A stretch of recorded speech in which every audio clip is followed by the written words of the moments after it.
patuloy na isagawa natin upang maramdaman ang bawat isa ng bawat mga kabataan ng may special na pangangailangan na sila ay parte ng araw-araw na aktibidades natin at mga layunin at pangarap ng ating mahal na bayan. Makakaasa po kayo mula sa ating Tanggapang Bayan na magpapatuloy po yung ating mga pagsuporta sa ating mga kabataan may kapansanan at sa mga sektor pang nangangailangan.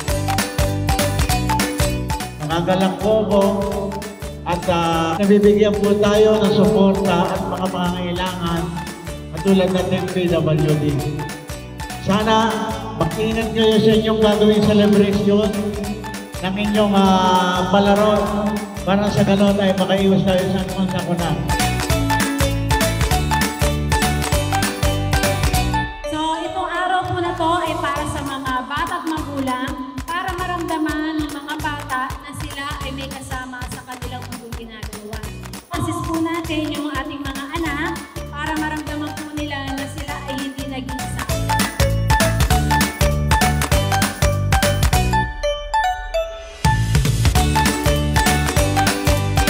Salamat po sa pinapakita niyo po pagmamahal, pasensya at presensya sa inyong mga kasama sa bahay na mayroong espesyal na pangangailangan.